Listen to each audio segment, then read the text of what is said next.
Assalamualaikum warahmatullahi wabarakatuh. Perkenalkan, nama saya Aska Pratama. Saya dari Kampung Dukuh, Citra Raya. Awal-awal pertama saya terindikasi virus COVID-19.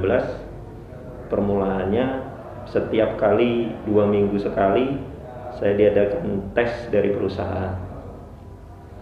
Setelah itu sesi tes pertama dari rapid pertama non reaktif, rapid kedua non reaktif, terus sampai dari perusahaan mengusulkan untuk PCM. Setelah itu saya dikatakan hasilnya reaktif, lalu masuk ke tahap selanjutnya yaitu PCR swab di Citra Hospital. Dan setelah itu saya mengalami gejala yaitu diare, terus indera penciuman saya sudah nggak berfungsi. Setelah itu hasil dari rumah sakit Citra Hospital mengatakan saya positif. Yang saya lakukan adalah saya lapor ke RT, RW, dan dikonfirmasi ke Puskesmas untuk menjalani perawatan yang seharusnya. Setelah itu saya dikasih opsi dari rumah sakit Puskesmas Cikupa yang cukup, ibaratnya Puskesmas sikap dan tanggapnya bagus lah untuk menangani COVID-19 di Indonesia ini gitu. Saya dikasih opsi yaitu isolasi mandiri di rumah isolasi mandiri di Singgah Yasmin. Saya memutuskan untuk memilih isolasi mandiri di Yasmin. Karena apa? Karena COVID-19 ini kita nggak bisa kita menangani sendiri. Isolasi mandiri di rumah menurut saya belum tentu itu lebih baik. Saya berpikiran kalau di Yasmin paling enggak tenaga medis itu ada, makan, obat-obatan pasti secara langsung kita terjamin di sini gitu.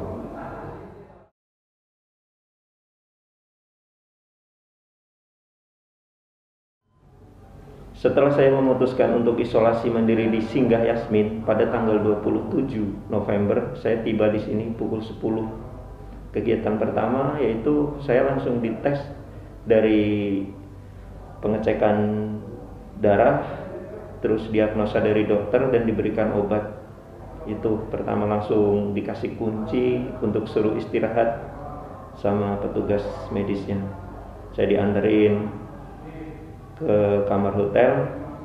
Setelah itu saya rasa di sini itu bagus pelayanannya. Dari Yasmin Hotel saya acungin jempol. Untuk kegiatan-kegiatan sehari yaitu untuk 8:30 kita bukan diwajibkan tapi seenggaknya kita harus ikut, yaitu senam pagi sampai 1 jam, bahkan bisa lebih, boleh berjemur dan lain-lain. Saya rasa di sini itu kita isolasi mandiri tujuannya untuk menyenangkan perasaan kita. Yang penting kita bahagia aja. Lawan COVID itu dengan bahagia. Jangan stres. Jangan pernah memikirkan kalau ini adalah beban buat kita semua. Terus setelah itu terus kita beraktivitas seperti hari biasa. Yang penting masuk kamar. Kita tetap di sini. Masih saling menjaga jarak, masih jalani protokol kesehatan, itu yang penting sama sekali.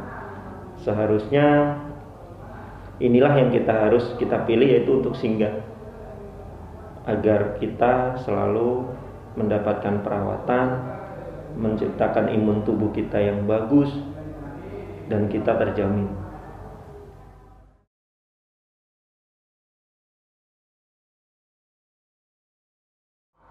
Kesan saya selama ini di Singgah Yasmin itu pertama kali kesannya cukup menarik, baik, dan sangat berarti.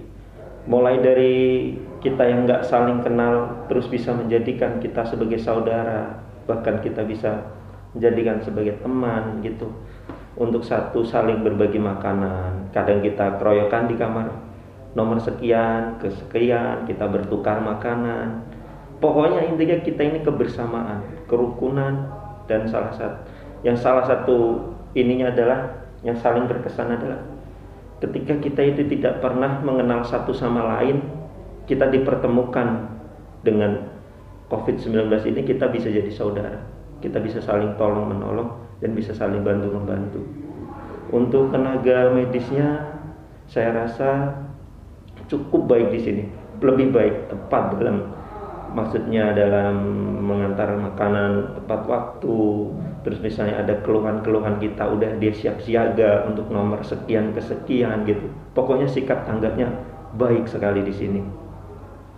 Terus pesan yang ingin saya sampaikan adalah kita harus tetap semangat di sini.